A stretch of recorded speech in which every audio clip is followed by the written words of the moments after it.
Teksti është parqe, por me qënë se ofrohen ullje fiskale, e lidhi me paqen fiskale që ju keni ofruar, e kishte ironin të largët.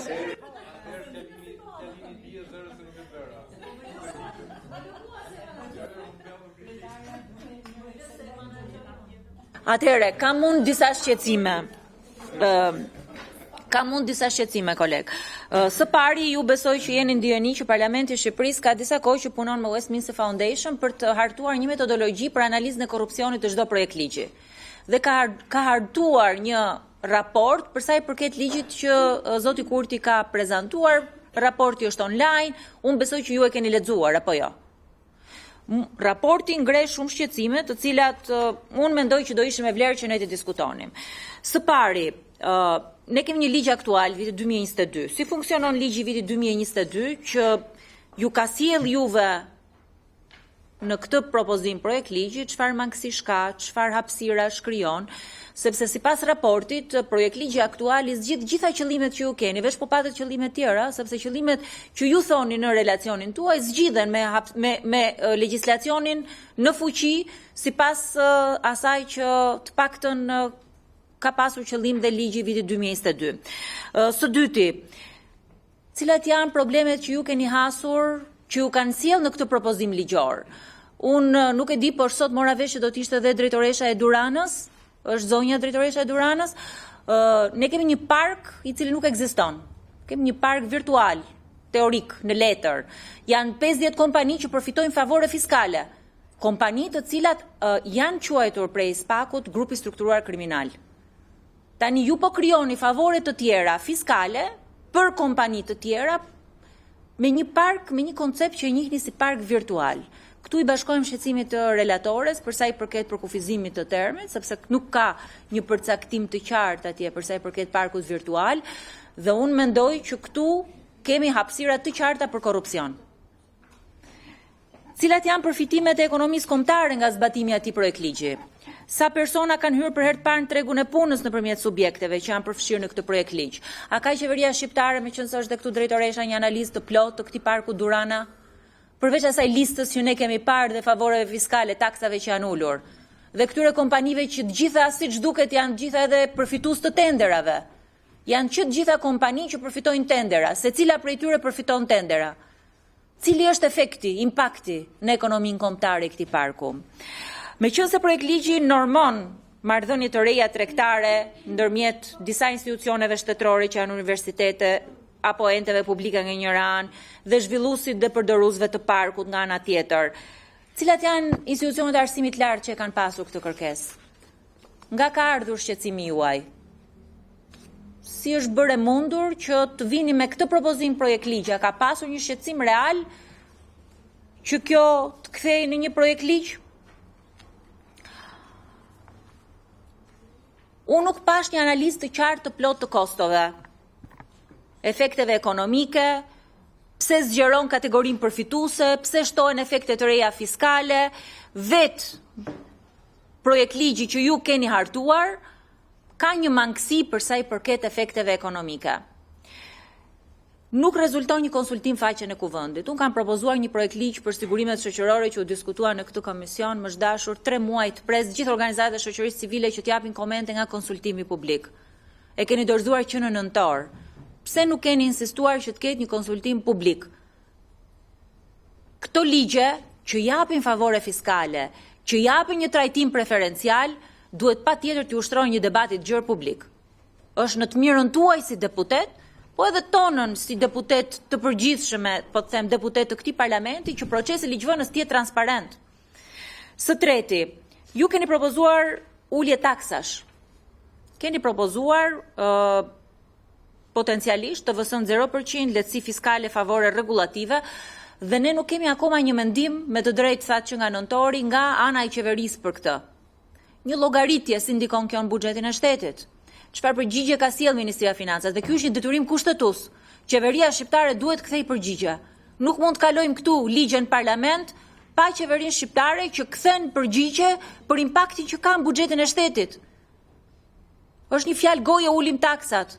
E them unë si opozitë çdo ditë hajde ulim taksat dhe përgjigja e qeverisë është sa është impakti në buxhet. Na tregoni pra sa është impakti në buxhet? Si do të përfitohet? Unë besoj që ka disa element përsa i përket konceptit të parkut virtual që u përmendë nga relatoria, park virtual në distancë, çfarë do të thotë ky? Tani kemi atë Duranën që është me letra atje dhe janë gjithë në distancë, janë ajër, gjithë të kompanit, janë në një cloud që nuk e di drejtoresha ku janë, po favoret fiskale i marrin. Çfarë nuk kupton ky koncepti i ri i parkut në distancë, parkut virtual që juve keni propozuar? Në praktik, këtu, me sa kuptoj, mjafton një lidhje kontraktorës, një regjistrim formal për të hyrë ke ky regjimi preferencial. Pra, mund na e shpjegoni se si mendoni që do funksionoj kjo? Një kompani në Iran regjistrohet këtu ke juve dhe do përfitoj këto të dhënat, do më thënë përveç se na vjedhin emailët e të dhënat personale dhe çdo gjë, do japin dhe ulje taksave këtyre? Këtu shteti, me sa kuptoj, në propozimin tuaj hyn në 4 marrëdhënie njëkohësisht. Shteti është aksioner tek parku, shteti është palë në shoqërinë e përbashkët që ju do krijoni, shteti është blerës i prokurimeve dhe shërbimeve dhe autoritet që përcakton dhe rregullat me model kontrate, sepse në propozimin që ju keni dhënë jepni përgjegjësi qeverisë shqiptare që të vendosi me VKM model kontratat, po njëkohësisht edhe një sër përgjegjësish të tjera.